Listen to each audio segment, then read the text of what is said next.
Recently మన దేశ ఆర్థిక మంత్రి నిర్మలా సీతారామన్ గారు ఒక పెద్ద స్టేట్మెంట్ ఇచ్చారు. తమిళనాడు బడ్జెట్ డాక్యుమెంట్స్ నుంచి ఇండియన్ రూపీ సింబల్ని తీసేయడం ఒక డేంజరస్ మైండ్ సెట్ అన్నారు. మీరు ఇక్కడ ఆర్టికల్లో చూడవచ్చు. Removing rupee symbol in Tamil Nadu budget documents signals a dangerous mindset. మీ అందరికీ తెలిసే ఉంటుంది. దీనంతటి వెనక డిఎంకే పార్టీ ఉంది. ప్రజెంట్ వీళ్ళు తమిళనాడులో పవర్లో ఉన్నారు. నిర్మలా సీతారామన్ గారు తమిళనాడు బడ్జెట్ డాక్యుమెంట్స్ నుంచి రూపీ సింబల్ని తీసేయడం డిఎంకే పార్టీ యొక్క ససెషనిస్ట్ సెంటిమెంట్ని చూపిస్తుంది అని చెప్పారు. ఇక్కడ ససెషన్ అంటే ఒక వ్యక్తి లేదా పార్టీ దేశం నుంచి రాష్ట్రం నుంచి వేరవ్వాలి అనే ఆలోచన కలిగి ఉండడం. ఇలాంటి ఐడియాను సపోర్ట్ చేసే వారిని ససెషనిస్ట్ అంటారు. నిర్మలా సీతారామన్ గారి ప్రకారం ఈ DMK party especially present Tamil Nadu ముఖ్యమంత్రి అయిన ఈ స్టాలిన్ ఇండియాతో కలిసి ఉండాలి అనుకోవట్లేదు. ఎలాగైనా తమిళనాడును ఇండియా నుంచి వేరు చేయాలనే ఐడియా కలిగిన వాడు అని చెప్తుంది. ఒక యూనియన్ మినిస్టర్ రాష్ట్ర చీఫ్ మినిస్టర్ పైన ఇలాంటి స్టేట్మెంట్ ఇవ్వడం చాలా పెద్ద విషయం.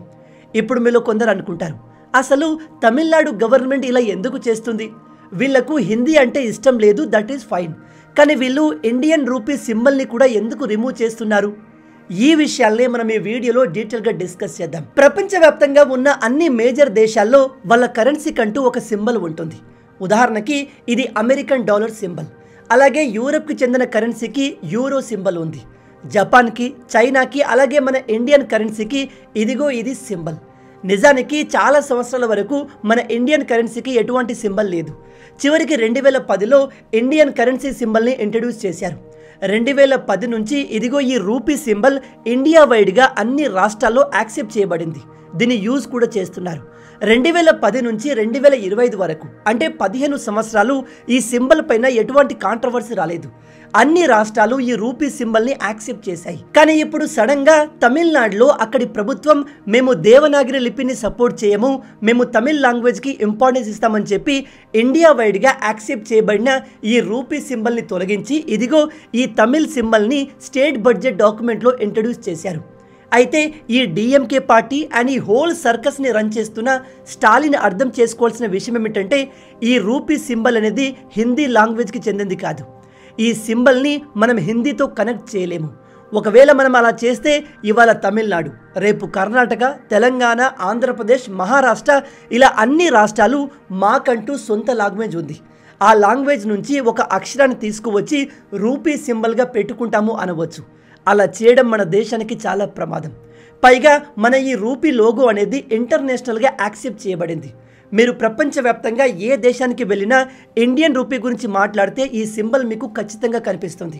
అందుకే నిర్మలా సీతారామన్ గారు ఈ విషయాన్ని చాలా సీరియస్గా తీసుకుని దీనిపైన స్పందించారు.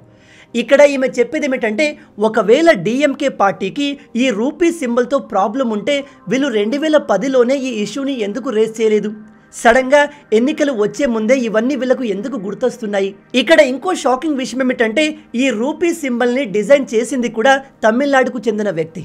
అది కూడా ఈ డిఎంకే పార్టీకి చెందిన ఎమ్మెల్యే కొడుకు ఉదయ్ ఈ రూపీ సింబల్ని డిజైన్ చేశాడు. అంటే ఒక తమిళనాడుకు చెందిన వ్యక్తి రూపీ సింబల్ని డిజైన్ చేస్తే దాన్ని నార్త్ అండ్ సౌత్ అనే భేదం లేకుండా అన్ని రాష్ట్రాల వాళ్ళు యాక్సెప్ట్ చేశారు. కానీ ఇప్పుడు తమిళనాడు రాష్ట్రంలోని డిఎంకే పార్టీ మెంబర్స్ ఈ రూపీ సింబల్ మాకు వద్దు, మేము దేవనాగరి లిపిని ప్రమోట్ చేయము అని చెప్పి కథలు చెప్తున్నారు. ఇంకో షాకింగ్ విషయం ఏమిటంటే తమిళ్లో కూడా రూపీని రూపాయి అంటారు.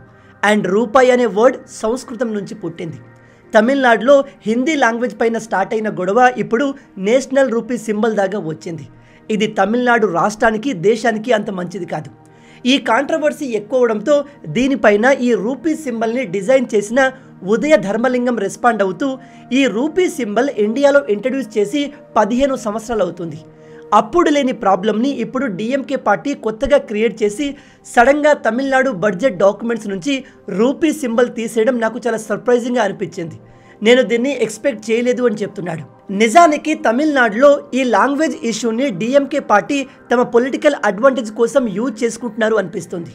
మీలో తెలియని వారికి చెప్తున్నాను, తమిళనాడులో ఇప్పటికీ నేషనల్ ఎడ్యుకేషన్ పాలసీ ఇంప్లిమెంట్ చేయలేదు. ఎందుకంటే తమిళనాడు ప్రభుత్వానికి 3 లాంగ్వేజ్ ఫార్ములా అస్సలు నచ్చలేదు. వీళ్ళు చెప్పేది ఏమిటంటే 3 లాంగ్వేజ్ ఫార్ములాతో తమిళనాడులో హిందీ లాంగ్వేజ్ని ప్రమోట్ చేస్తున్నారు. మాకు హిందీ లాంగ్వేజ్ ఇష్టం లేదు, మా రాష్ట్రంలో దీన్ని ఇంప్లిమెంట్ చేయకూడదు అని రాష్ట్రంలో దీన్ని ఇంప్లిమెంట్ చేయలేదు. ఈ స్టాలిన్కి కేవలం హిందీ మాత్రమే కాదు, సంస్కృతం అన్న ఇష్టం లేదు. ఇతను హిందీ అండ్ సంస్కృతం రెండింటిని టార్గెట్ చేశాడు. ఇతను చెప్తాడు హిందీ అండ్ సాంస్క్రిట్ భాషలు నార్త్ ఇండియాలో ఉన్న చాలా భాషల్ని డిస్ట్రాయ్ చేశాయి అని. నిజానికి ఈ డిఎంకే పార్టీ ప్రాబ్లం హిందీ కాదు, వీళ్ళు టార్గెట్ చేసేది సనాతన ధర్మాన్ని. వీడి కొడుకేమో సనాతన ధర్మం ఉండకూడదు, దాన్ని కంప్లీట్గా డిస్ట్రాయ్ చేస్తాను అంటాడు. వీడేమో హిందీ భాష పైన సంస్కృతం భాష పైన అడ్డగోలు స్టేట్మెంట్లు ఇచ్చి తన పొలిటికల్ ఎజెండాను స్ప్రెడ్ చేస్తాడు. అయితే మన సౌత్ ఇండియా ప్రజల్లో హిందీ లాంగ్వేజ్ గురించి డిఫరెంట్ ఒపీనియన్స్ ఉన్నాయి. కొంతమంది చెప్పేది ఏమిటంటే మన ఇండియా మొత్తంలో చూసుకుంటే ఎక్కువగా మాట్లాడే భాష హిందీ. మీరు నార్త్లో ఏ రాష్ట్రానికి వెళ్ళినా హిందీ లాంగ్వేజ్ మాట్లాడే వాళ్ళు ప్రతి చోట ఉంటారు. ఉదాహరణకి మహారాష్ట్రకి సెపరేట్గా మరాఠీ భాష ఉంది, కానీ అక్కడి ప్రజలు హిందీ కూడా మాట్లాడతారు.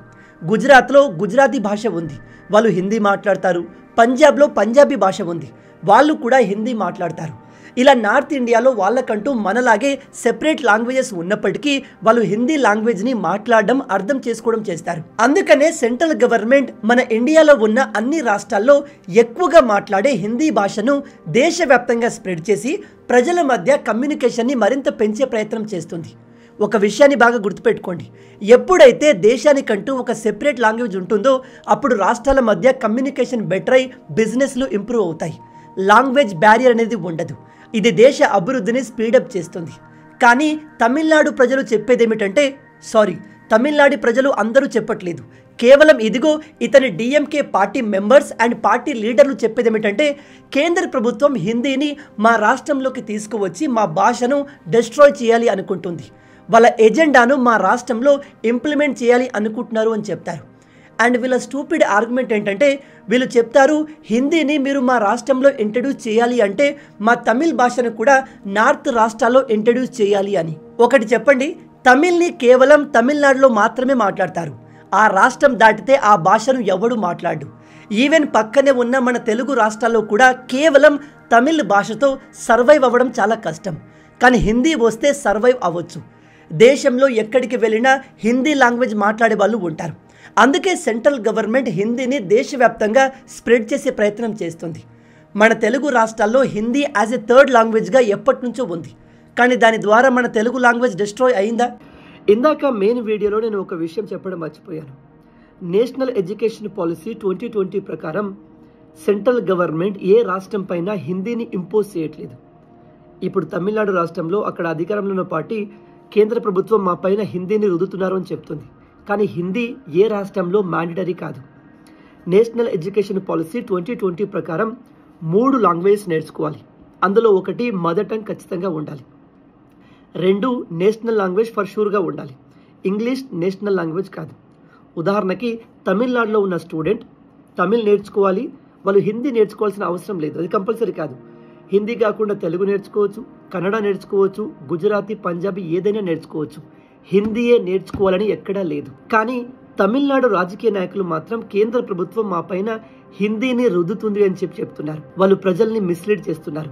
అలాంటి రూల్ నేషనల్ ఎడ్యుకేషన్ పాలసీలో ఎక్కడా లేదు. సేమ్ ఇదే విషయాన్ని రీసెంట్ గా పవన్ కళ్యాణ్ గారు తన ట్వీట్ లో కూడా ఎక్స్ప్లెయిన్ చేశారు. ఇక్కడ ఇంకో విషయం ఏమిటంటే వీళ్లకు హిందీతోనే ప్రాబ్లం, కానీ ఇంగ్లీష్తో ఎటువంటి ప్రాబ్లం లేదు.